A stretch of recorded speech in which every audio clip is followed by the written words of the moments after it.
Hello, everyone. This is Small Town with Sophia. Let's talking about the Chinese political system. First, I want to share with you a short documentary describing what the two sessions are. Let's have a look.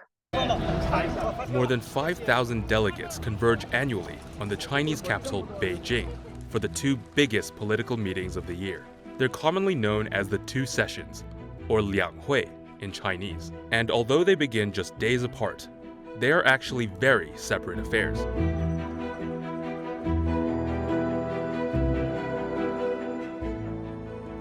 The meeting of the Chinese People's Political Consultative Conference, or the CPPCC, begins first. The CPPCC is China's top political advisory committee. It's sort of like the House of Lords in Britain, or the Senate of some other democratic countries. But its role is limited to advising the government on policies.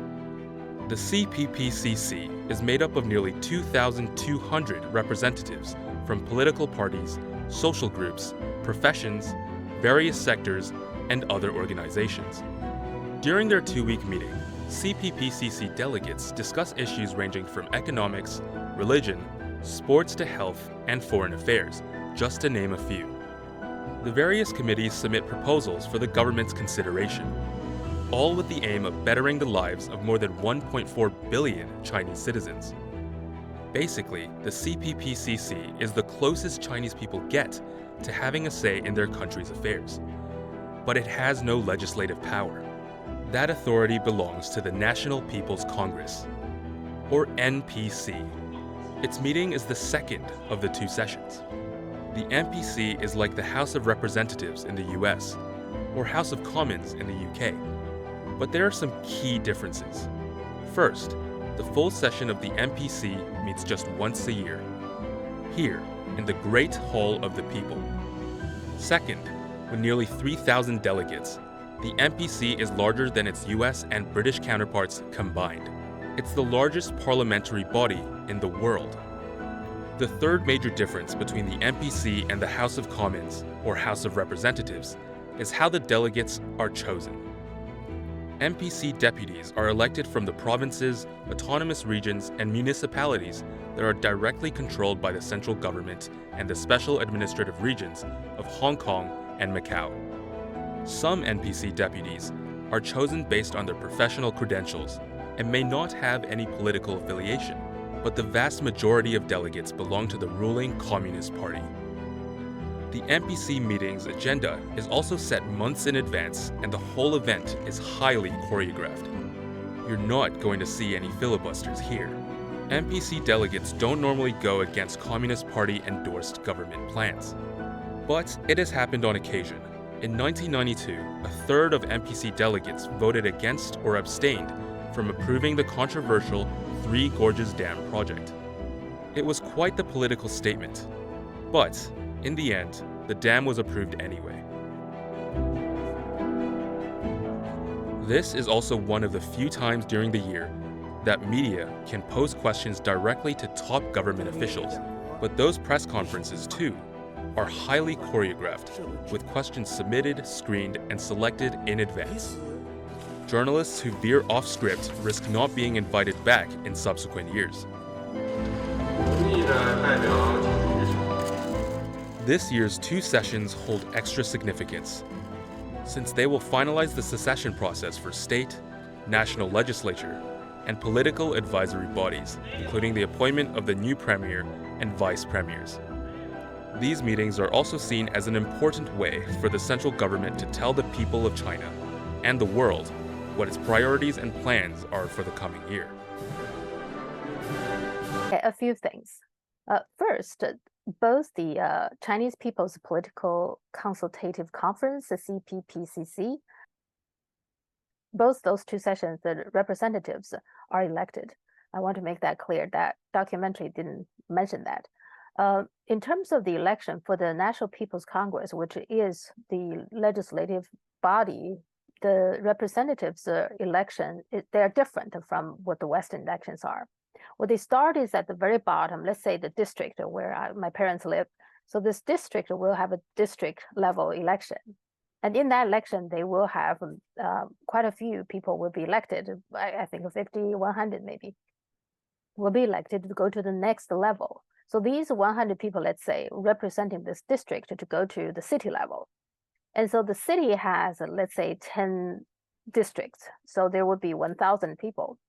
Out of that 1,000 people, they will do the election to pick 100. I mean, I'm just picking some random number, but you will get the idea. So out of that 1,000, there will be like 100 people will be elected, but only those 1,000 people can vote for 100 representatives, let's say, representing Beijing, for example. Now, Beijing is by itself will send the representatives to the National People's Congress. But in many cases, the city itself is not big enough. So there will be another level, which is the provincial level, etc. So as you can see, the very bottom, the very first round is direct vote. But then after that is every level, there will be enough people to go and vote for the next level. That's how the elections are going on in China, which is why you don't see a massive amount of campaigning and stuff like that. Because first of all, even at the very first level, there's a lot of people can be elected. It could be 100, it could be 150, etc. It could be a lot of people, a lot of candidates, but also if you're interested, being elected is quite possible. But then, of course, every round is getting harder and harder, like that, something like that. In terms of the Chinese People's Political Consultative Conference, the CPPCC, well, that has 8 parties. They are non-communist parties, and each party has their own way of selecting their representatives. But they have their different ways to represent each party, and those representatives will come to the meeting for CPPCC. So that's how the representatives or the members of those sessions are determined. And also for the National People's Congress, the documentary said it is predominantly a Communist Party member. That's true, but you don't have to. You can be non-party member. You can just doesn't belong to any party, because if you belong to other parties, you're not eligible. But you can be non-Communist Party. So either you're a Communist Party member or you are non-affiliated with any party. Or if you belong to one of the 8 parties, then you can only go to the CPPCC. So that's how it works in terms of the representatives. Now, in terms of how the meetings are highly choreographed, well, I think you can say it's highly choreographed, but also another way to say it is that the leaders in the party, both the National People's Congress leaders and the Communist Party, the government's leaders, I think that they all want order. They don't like a chaos. They don't want a lot of argumentative kind of arguing for arguing's sake. So it's more orderly than the Western meetings, but that doesn't mean there is no disagreement, that there is no debate. The reason it's being regarded as highly choreographed, I think one of the most important reasons is that when votes come, it seems like many times it is unanimous vote. Considering in both sessions, they all have more than 2,000 members voting, that's pretty significant, right? It's pretty remarkable that you can get a unanimous vote. Well, but here's how it works. It's not like, okay, here's a proposal, let's vote on it. It has a lot of discussions, the debate going on. And during the process, there is also trade-offs to see if you can take different interest group into considerations, take in everyone's suggestions and do some modifications, do some adjustment, et cetera, et cetera. There are a lot of things going on before the vote, right? Now, in the end, if it's clear, let's say if I'm really still not happy with this proposal, but more than likely, I probably would still vote for it simply because, okay, I lost my battle, right? Most of the people, it's clear. Most people want this to pass. I belong to the minority. So voting for it in the end is not necessarily saying, okay, I agree with everything on this proposal. It is pretty much like, okay, I'm going to vote for it so we can move on, right? Because that's what's going to be. This is the proposal. This is the legislation that's going to be passed with or without me supporting it. When that is clear, normally people will vote for it, just to show unity. Like the vote is for, okay, we have a solution, we have a consensus, and we need to move on, and this is what we're going to do. So that's how people see the final voting. Of course, based just what this documentary is saying, there are times people feel really strongly, and then in the end, they still vote against it, like at the Three Gorges Project, which is very controversial. because it's an environmental impact. It's understandable. Some people feel very strongly about it. And that's why 1/3 of the people in that particular incident voted against it or abstained. That is a pretty unusual. But that is because it is such a important and huge project that has lots of impact, long-lasting impact. So it's understandable. So you can say it is choreographed, but it's not like there's no disagreement or no debate. You don't have the chance to express yourself or anything. It's not like that. In general, the Chinese government in general, at all levels, they always seek consensus. They're always trying to do that. Okay. In terms of the press conference afterwards, it's being regarded as a choreography because you're supposed to submit your questions, etc. But nobody stop you if you are a reporter, in particular if you're a foreign reporter. Nobody is saying you cannot ask questions that you haven't submitted. Nobody stop you from doing it. And whether you will be retaliated, not inviting back next year, it depends on. I think many times it's not necessarily you ask a question that is not previously submitted. It's more depends on what kind of question you ask. What the Chinese government wants people to do is that when you ask a question, stay on topic. They don't like you off topic. Just ask random questions. That's the thing they don't like. As long as you ask questions related to the legislation, for example, okay, what are the legislation, what this is about, what are the impact, etc. Things that is related to the two sessions, that they would be fine with it, right? But instead, let's say if you ask, oh, what happened to Qin Gang, the foreign minister that got fired because he had an affair. Okay, can you tell us more about that? I don't think they like those kind of questions. Now those kind of questions might get you into trouble, not inviting you back.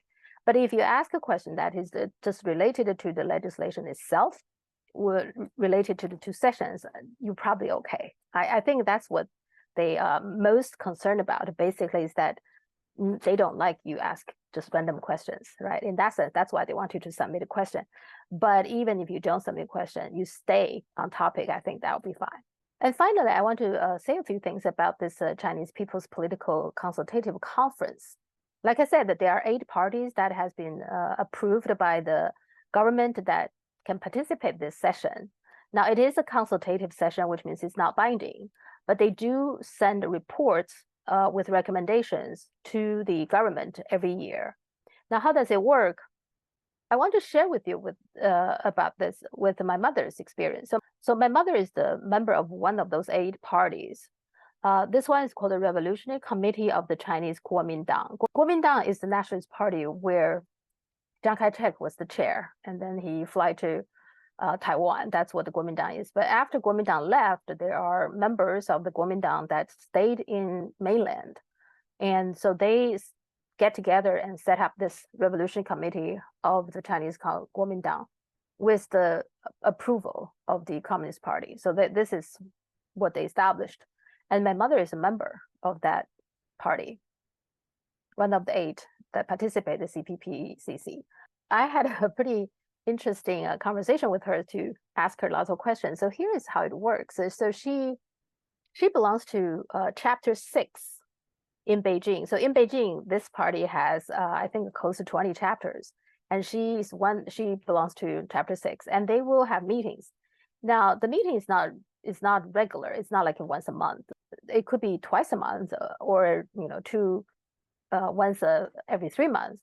It depends on if the chair has some issues that she wants to discuss, or members can contact the chair saying, hey, I want to discuss this particular issue, or is it time for us to discuss and have a meeting or something? So it depends. But she said on average, probably 3 or 4 weeks, they would have a meeting on average. Now their meeting, they would have a meeting conference, and they would discuss all kinds of issues. And at the end of each year, they will produce a report. And that report will send to their upper level, which is the city level. So within this party, they have a city level chapter. So the city level chapter collect all the lower district chapters, collect them, all the reports, and compile them together. And the city will send it to the central committee, the party's central committee. And then the party's central committee collect everybody's from all over the country, and then they produce a report that they will bring to the meeting, to the CPPCC meeting, the session. So all 8 parties, they will have their own issues and report to bring with them to the meeting, and they will have discussion, and then they will jointly have a recommendation and send it to the government. It is consultative, it's not binding, but it is being sent to the government. And actually, sometimes the government do take their advice. So even my mother is saying that one thing that she, as a retired teacher, she cared deeply about education. So one thing she actually brought up with one of their discussion is the migrant workers' children's education. Because in many big cities, there are a lot of migrant workers come from the countryside. And those migrant workers' children do not have guaranteed space in the public schools. So that's a big issue. So lots of them, they stay behind, stay with the migrant workers' grandparents. Okay, that's caused some issues. So she brought this up. And interestingly enough, in the end, in that year, the final recommendation from the CPPCC, actually, this is one item. Apparently, lots of people see that as an issue. Certainly, it's not just my mom that think this is an issue. So there were enough people, enough voices emphasizing that this is an issue that need to be looked into. So that was in the final report, is one of the items that from the CPPCC to the government that was in there. So that's one example. She's telling me that she felt that she has some impact. Just to give an example. The other thing is, in her case, in her chapter 6, one thing she said she enjoys very much is after each meeting, they would have dinner, sometimes lunch, sometimes dinner together. And sometimes they will go actually travel somewhere together. They do that. She sees it as some kind of a social event as well. And there are members who go there just very quiet during the meeting, but they enjoy the meal together and maybe the travel together or visiting some parks together. And then there's always somebody very vocal, has a lot to talk about, bring up all kinds of issues, etc. So that's how the meetings goes. And my mom knows quite a few of her chapter party member, and she gave me all kinds of stories about different party member, how they winded up in this party here, what they do. Apparently during the teachers' holidays and like a Chinese New Year, etc., their party even have bring gift to them as well. And she's showing me some of the candies she got during the Teachers' Day, which is the early September. Anyway, so that's how it works for her party, one of the 8 parties that participate in the CPPCC. So in China, in general, if you want to participate the political process, so you either join the Communist Party. So within the party, there's a system that you can run different things, and if you do well, you can climb the ladder just like any other party that you climb up within the party ranking, right? And then being a party member also make it easier for you to participate elections, okay, to be elected in the end to go to the People's Congress. That is one route. If not, you can join one of the 8 parties, right? And there should be enough party for you to choose from.